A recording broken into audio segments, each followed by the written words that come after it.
Hello guys, welcome back to the channel. I know आपका CTET जो है वो काफ़ी ज़्यादा नज़दीक है और एक दो दिन में सीटैट जो है वो आपके शुरू होने वाले हैं।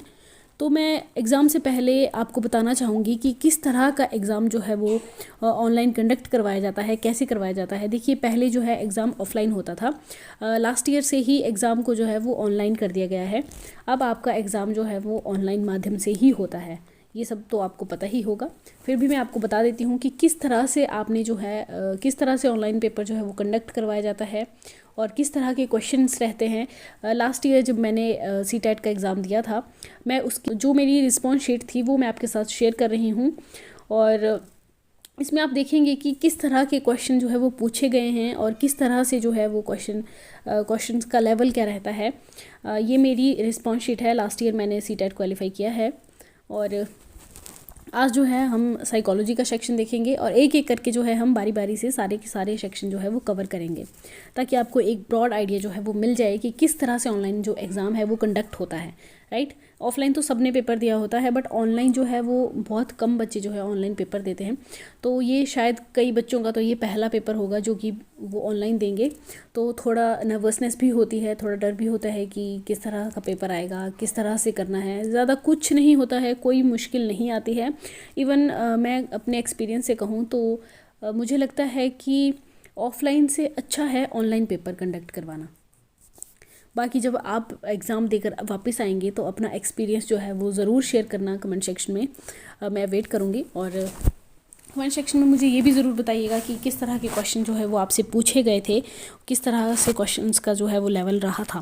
राइट, तो ये मेरा लास्ट ईयर हुआ था एग्ज़ाम, देख सकते हैं आप। और मेरे सब्जेक्ट भी यहाँ पर आपके टीचिंग सब्जेक्ट भी लिखे होते हैं जो भी आपने चूज़ किए हैं जब आपने फॉर्म भरा है। तो इंग्लिश और एसएसटी मेरे सब्जेक्ट थे।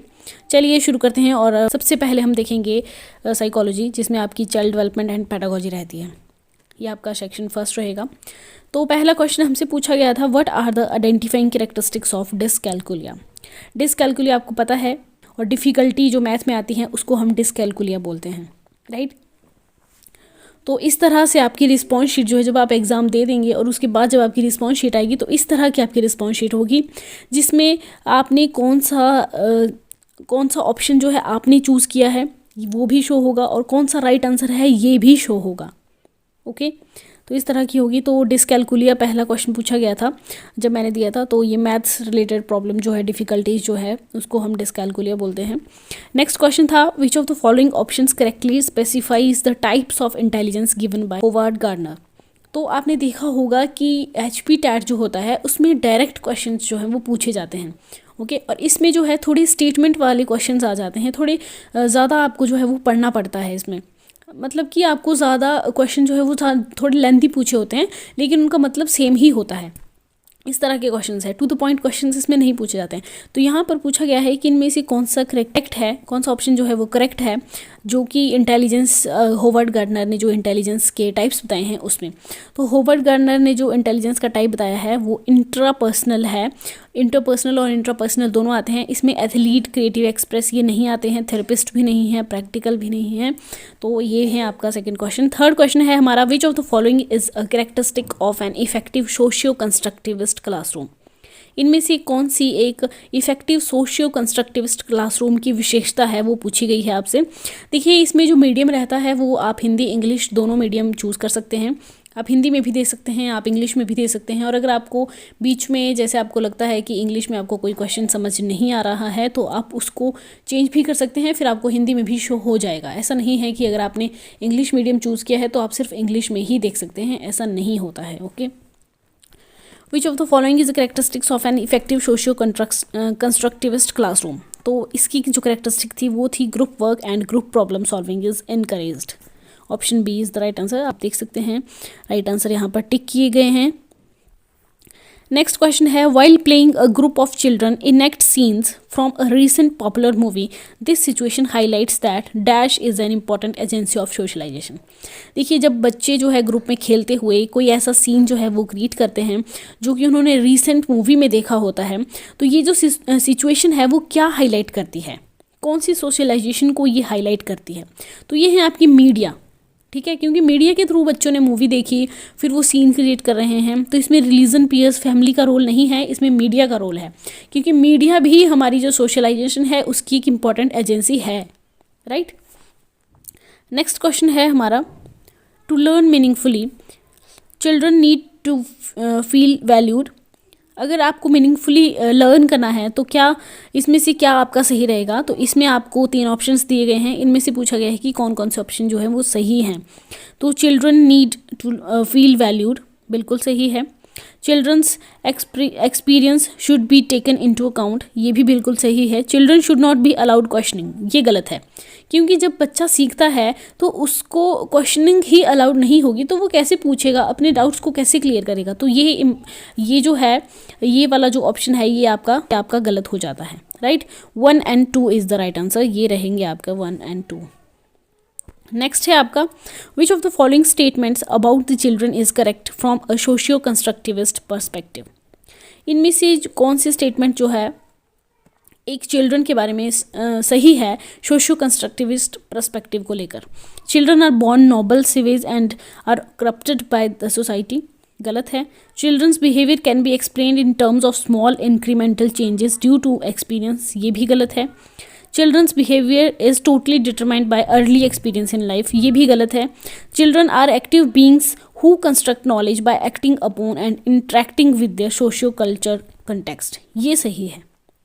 देखिए, आपने जहाँ पर भी बच्चों के बारे में कुछ नेगेटिव चीज़ें जो है वो लिखी गई होगी वो आपने डायरेक्टली इग्नोर करनी है, ठीक है। बच्चों को नेगेटिव उसमें नहीं डालना है, बच्चों को एक पॉजिटिव एनवायरनमेंट में रखना है। सेंटर्ड या जो चिल्ड्रन सेंटर्ड है उस तरह से जो है वो लर्निंग होनी चाहिए, राइट।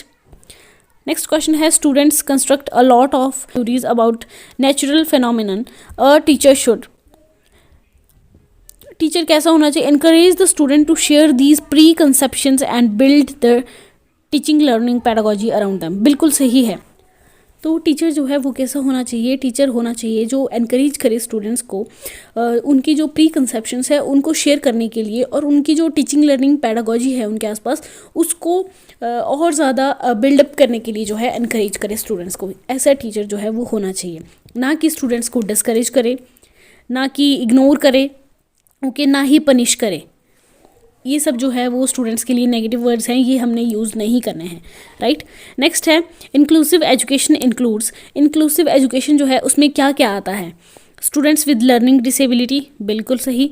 गिफ्टेड स्टूडेंट्स, ये भी सही है। Student with visual impairment, student from marginalised communities.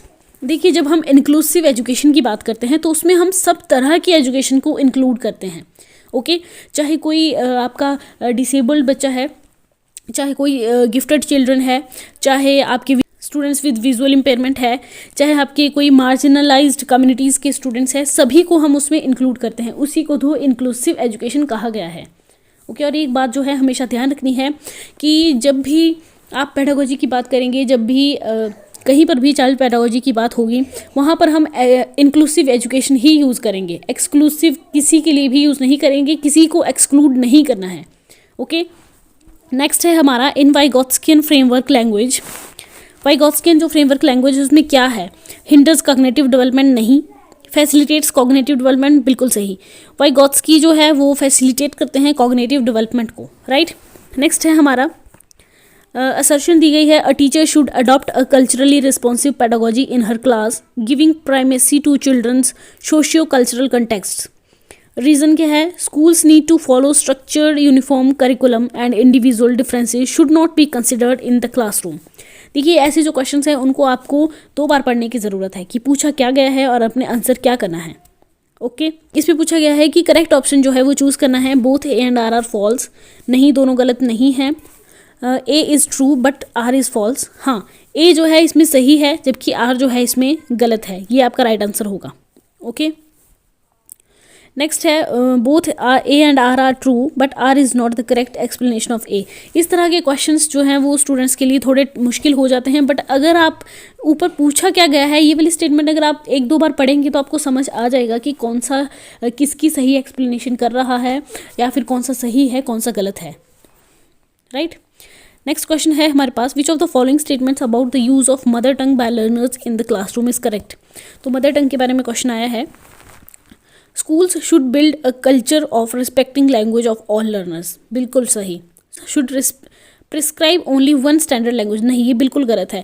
अगर स्कूल जो है सिर्फ एक स्टैंडर्ड लैंग्वेज को प्रिस्क्राइब करेगा बच्चों के लिए, तो बच्चों की ऑलराउंड डेवलपमेंट नहीं होगी, बच्चा सिर्फ एक लैंग्वेज को सीख पाएगा। ओके, और क्या पता वो उस लैंग्वेज को सीखने में इंटरेस्ट ले रहा है या नहीं ले रहा है, उसको अच्छा लग रहा है या नहीं लग रहा है, कुछ समझ आता भी है या नहीं आता है। तो इस तरह से वन लैंग्वेज जो है वो स्टैंडर्ड नहीं होना चाहिए। और अगर स्कूलों में सिर्फ इंग्लिश मीडियम है, सारी इंस्ट्रक्शंस इंग्लिश में दी जाती है, तो ये भी गलत है। School should discourage learners from expressing in their mother tongue by imposing fines, ये भी बहुत गलत है। मैंने आपको कहा है कि स्टूडेंट सेंटर्ड होकर सोचना है कि उनके लिए क्या अच्छा है, राइट। नेक्स्ट है हमारे पास फिर से ऐसे ही एक क्वेश्चन है। Teachers should focus upon and encourage children to develop metacognition ability to think on one's own thinking, बिल्कुल सही है ये। नेक्स्ट है metacognitive knowledge is helpful for children to self regulate their thinking, ये भी बिल्कुल सही है। दोनों ही सही है। और आर जो है, जो आपका रीज़न है, वो आपकी करेक्ट एक्सप्लेनेशन करता है ए की असर्शन की, राइट। नेक्स्ट है according to Lev Vygotsky, how do children acquire the ways of thinking and behaving that makes up a community's culture. तो इसका आएगा आपका थ्रू सोशल इंटरेक्शन, क्योंकि हमने देखा है कि लेव विगोत्स्की जो है उन्होंने हमेशा सोसाइटी की बात की है, सोशल इंटरेक्शन की बात की है, सोशल डेवलपमेंट की बात की है। तो इसमें पैसिव रिसेप्शन नहीं आएगा, रीइंफोर्समेंट नहीं आएगा, कंडीशनिंग नहीं आएगा। जहाँ पर सोसाइटी के बारे में लिखा होगा वही लेव विगोत्स्की से रिलेटेड होगा। ये क्वेश्चन जो है अक्सर एग्जाम में पूछे जाते हैं, राइट। नेक्स्ट है हमारा विच of the following should be practised in an inclusive classroom. Inclusive classroom में हमें क्या करना चाहिए? डायग्नोस्टिक लेबलिंग नहीं, सेग्रेगेशन ऑफ चिल्ड्रन बिल्कुल नहीं, ये तो बहुत गलत है। जहाँ पर भी आप सेग्रीगेशन नहीं करनी है, सेग्रीगेट नहीं करना है, बच्चों को अलग थलग नहीं करना है, ओके। कम्पिटिटिव क्लासरूम एथोस, ये भी गलत है। रीजनेबल एकोमोडेशन, ये बिल्कुल सही होगा आपका, ओके। नेक्स्ट है आपका is there a role of fear in teaching learning process. Role of fear क्या है टीचिंग लर्निंग प्रोसेस में? फियर का जो रोल है वो क्या है? Yes, fear is a great motivator and should be used frequently by the teacher, बिल्कुल गलत है ये, ठीक है। डर नहीं बिठाना है बच्चों के मन में, डर बिल्कुल भी नहीं बिठाना है, ये बहुत गलत है। जहाँ पर भी फियर, सेग्रीगेशन जैसे वर्ड आपको दिखेंगे, ये जो है वो बिल्कुल गलत हो जाएंगे। या फिर लेबलिंग जैसे वर्ड जो है वो आपको दिखेंगे, तो लेबलिंग नहीं करनी है बच्चों की, ओके। नेक्स्ट है आपका no fear leads to withdrawal from learning and students take very few risks in fearful situations, ये सही होगा। Yes, it is under the pressure of fear only that children make efforts to learn, ये भी गलत है। मैंने आपको कहा ना कि फियर बच्चों में नहीं पैदा करना है हमने, ओके। नेक्स्ट है हमारा while teaching for conceptual understanding a teacher should. जब एक टीचर जो है कंसेप्चुअल अंडरस्टैंडिंग कर रहा है टीचिंग के दौरान, ओके, तो टीचर जो है वो कैसा होना चाहिए? Build connections with previous knowledge of the learners. हाँ, देखिए जब आपने देखा है, आप सब बीएड कर रहे हैं, कुछ कर चुके हैं, तो हमने देखा है कि जब भी हमारी प्रैक्टिस जो है वो स्कूल में लगती थी, तो हमें सिखाया जाता था कि जब भी लेसन जो आपने शुरू करना है, उसको आपने पहले प्रीवियस नॉलेज पहले बच्चों की चेक करनी है, ठीक है। पीके टेस्टिंग पहले होती थी कि प्रीवियस नॉलेज बच्चों की कैसी है उस पर्टिकुलर टॉपिक को लेकर। उसके बाद जो है हम अपना जो हमने पढ़ाना है, जो टॉपिक हमारा है, उसको हम उस पर हम कंसेप्चुअल जो नॉलेज है वो बच्चों को, कंसेप्चुअल अंडरस्टैंडिंग बच्चों की एक पहले बनाते थे, उसके बाद हम टॉपिक शुरू करते हैं, राइट। तो पहले क्या करना है? कनेक्शन करना है, बिल्ड कनेक्शन जो है वो बिल्ड करना है previous knowledge of the learners, right. Next है हमारा विच of the following tools methods does national education policy 2020 propose for assessment of children. तो जो आपकी नेशनल एजुकेशन पॉलिसी 2020 में आई है, ये इंपॉर्टेंट है, इसमें से क्वेश्चन आपको आएगा ही आएगा एग्जाम में, तो ये अच्छे से पढ़कर जानी है आपने। और इसमें पूछा गया है कि कौन से टूल्स और मेथड्स हैं जो कि इसमें प्रपोज किए गए हैं, जो आपकी नेशनल एजुकेशन पॉलिसी 2020 में प्रपोज हुई है। तो रोल प्ले हाँ किया गया है, ग्रुप वर्क ये भी है, पोर्टफोलियोज और प्रोजेक्ट्स सभी का जो इस्तेमाल जो है वो इसमें किया गया है, सभी की बात की गई है, राइट। नेक्स्ट है आपका, अकॉर्डिंग टू जीन पियाजे which of the following is necessary for learning. Jean पियाजे के अनुसार कौन सी चीज़ जो है वो ज़रूरी है लर्निंग के लिए। तो जीन पियाजे की हमने कॉग्निटिव डेवलपमेंट की थ्योरी पढ़ी है अच्छे से, जिसने नहीं देखी है वो वीडियो देख सकता है जाकर, ओके, इसी चैनल पर आपको मिल जाएगी। तो जीन पियाजे की जो हमने कॉग्निटिव डेवलपमेंट की थ्योरी देखी है, उसमें एक चीज़ पर जो है जीन पियाजे काफ़ी ज़्यादा फोकस करते हैं, उसको बहुत ज़रूरी बताते हैं लर्निंग के लिए, और वो क्या है, वो है बच्चे की active participation, active exploration by the learners, right. Next है हमारा, विच of the following is not advocated in a socio constructivist classroom based on लेव विगोत्स्की कंस्ट्रक्ट्स। तो मैंने आपको बताया है कि लेव विगोत्स्की जो है, जिन्होंने सोशल कंस्ट्रक्टिविस्ट क्लासरूम की बात की है हमेशा, तो वो इनमें से किस चीज़ पर जो है वो फोकस नहीं करते हैं। एक्सपेरिमेंटल लर्निंग पे करेंगे, ऑफ कोर्स करेंगे, कंसेप्चुअल अंडरस्टैंडिंग पे करेंगे, क्रिएटिविटी एंड क्रिटिकल थिंकिंग पे भी फोकस वो करेंगे, बट लर्निंग फॉर एग्जाम इसकी बात जो है लेव विगोत्स्की नहीं करते हैं, ओके। नेक्स्ट है हमारा, और हाँ, क्वेश्चन जो है आपने ध्यान से पढ़ना है, यहाँ पर नॉट पूछा गया है, not advocated in socio constructivist classroom. तो नॉट पूछा गया है या क्या पूछा गया है, ये आपने क्वेश्चन जो है पहले ढंग से पढ़ना है, उसके बाद आंसर करना है। नेक्स्ट है, how should a middle school teacher respond to the errors made by the students during the process of learning. तो इसमें पूछा गया है how should a middle school teacher, कि एक मिडिल स्कूल टीचर जो है उसको किस तरह से रिस्पॉन्स करना चाहिए। बच्चे जो क्लास में एरर्स करते हैं लर्निंग के दौरान, उसमें जो है एक मिडिल स्कूल टीचर को कैसे रिस्पॉन्स करना चाहिए। तो उसमें जो मिडिल स्कूल टीचर है उसको बच्चों को अपॉर्चुनिटी देनी चाहिए कि वो आइडेंटिफाई करे खुद की गलतियों को और सीखे उनसे, ठीक है, उन पर काम करें। तो इसका राइट आंसर होगा D, give students opportunities to identify their own errors and work upon them, okay, ना कि ask peer to correct the students errors, बिल्कुल गलत है। शेम द स्टूडेंट्स, नहीं, बिल्कुल भी नहीं, बच्चों को हमने बुरा तो बिल्कुल फील करवाना ही नहीं है। शेम जैसे वर्ड जो है हमने बिल्कुल यूज़ नहीं करने हैं बच्चों के लिए। Immediately correct the students errors, नहीं, एकदम से अगर आप करेक्ट कर लेंगे बच्चों की एरर्स को, उनको अगर मौका ही नहीं देंगे अपनी एरर्स को आइडेंटिफाई करने का, उन पर काम करने का, तो बच्चा जो है वो इतनी जल्दी अपनी एरर से जो है वो नहीं सीखेगा, राइट। नेक्स्ट है, इन अ co-educational classroom which behavior of the teacher would reinforce gender stereotyping and hence should be avoided। जब एक टीचर को एजुकेशनल क्लासरूम में सेम सेक्स में ग्रुपिंग कर देता है, सेम सेक्स में ग्रुपिंग करने का मतलब है कि बॉयज़ को अलग से, गर्ल्स को अलग से, ठीक है, और उनको जो है डिफरेंट लर्निंग टास्क जो है वो अलॉट कर दिए जाते हैं। तो ये क्या शो करता है, तो ये शो करता है आपका जेंडर स्टीरियोटाइपिंग, राइट।